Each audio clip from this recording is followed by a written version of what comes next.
Hi, friends. Thanks for downloading the Money Girl podcast. I'm Laura Adams. When it comes to credit scores, there are several key factors that cause them to go up or down. In this episode, I'll answer 5 questions from Money Girl listeners and readers about one of them, called the credit utilization ratio.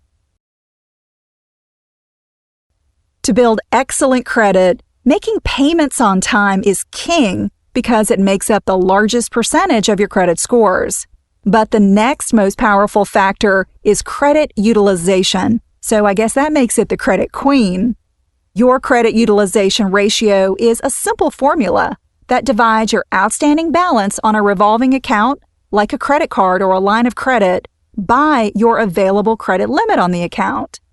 For example, if you currently owe $500 on a credit card that has a credit limit of $1,000, your ratio is $500 divided by 1,000, or 50%. The lower your credit utilization ratio, the better. A low ratio tells potential lenders and merchants that you're using credit responsibly. A high ratio says you're maxed out and may even be getting close to missing a payment. Now that you know the basics, let's cover 5 specific questions that I've received about credit utilization. Question number 1 is from an anonymous reader who asks, I'm a student and will be getting my first secured credit card soon with a $300 credit limit. To build credit quickly, what's my ideal credit utilization ratio? A secured credit card is the perfect way to build credit for the first time. You make a refundable deposit that could range from $200 up to several thousand, and that becomes your credit limit. I recommend never letting your credit utilization creep above 30%, no matter if you're just starting out or already have a thick credit file. Applying this rule to the reader, he or she would never charge more than $90 a month, which is 30% of the card's $300 credit limit. If you want to charge higher amounts on a secured credit card and maintain a low utilization ratio, you can increase your security deposit so your credit limit goes up. If you have a regular unsecured credit card, you can contact the card company and request a credit limit increase. Question number 2 comes from Frank W., who wants to know, if I make credit card charges that approach my credit limit each month, but pay off the balance in full by the statement due date, do I even have a credit utilization ratio, or is it always 0%? Paying off your credit card each month is a smart way to avoid all interest charges. However, if you're like Frank and max out your card before paying it off, you may still have a credit utilization ratio that's dragging down your credit scores.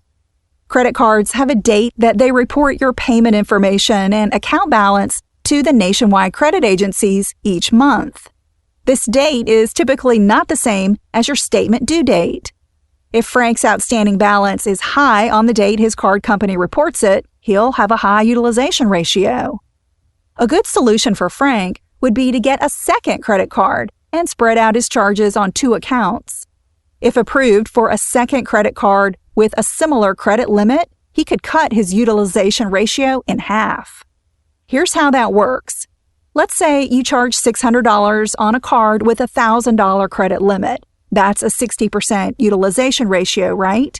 But charging $300 on 2 cards that each have limits of $1,000 is a utilization of 30%, because the math is now $600 divided by 2,000.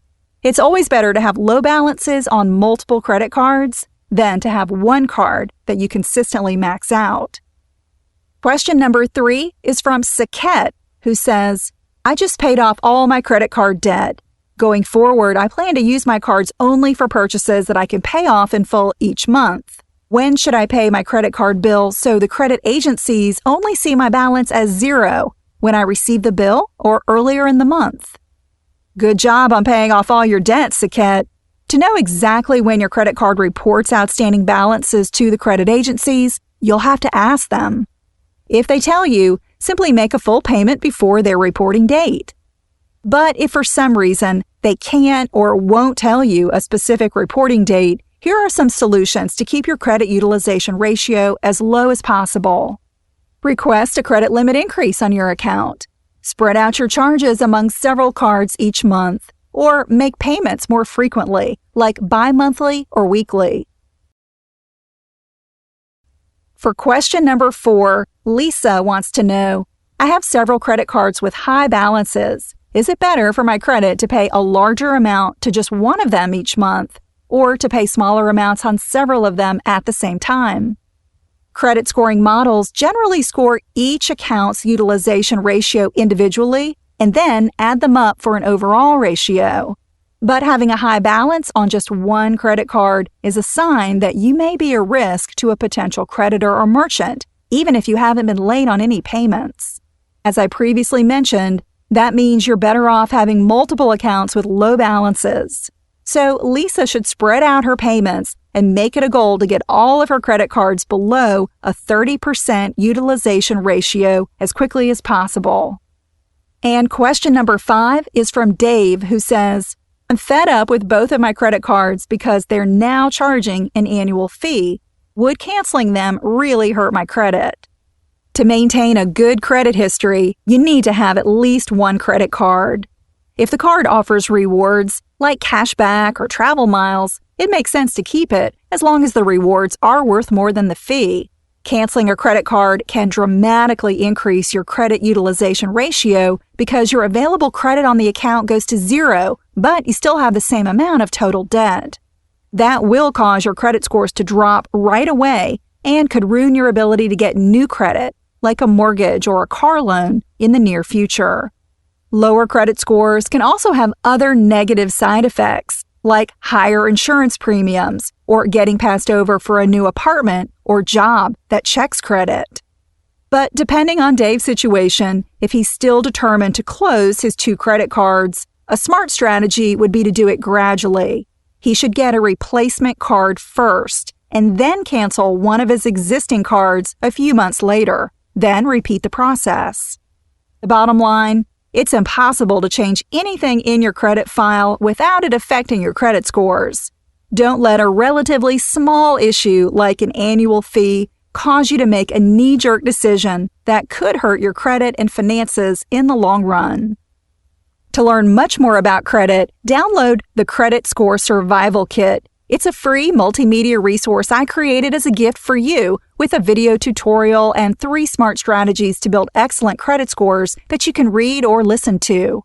Plus, I tell you how to save money by getting your credit score absolutely free as often as you want. Download the Credit Score Survival Kit for a limited time when you visit smartmovestogrowrich.com. As always, you'll find links to everything I've mentioned on the Money Girl page at quickanddirtytips.com. Just look for episode number 270, called Credit Utilization, What It Means for Your Credit Score. While you're there, go ahead and sign up for the free Money Girl newsletter, join the Money Girl Facebook page, follow on Twitter, and submit your money question. I'm glad you're listening. Cha-ching! That's all for now, courtesy of Money Girl, your guide to a richer life.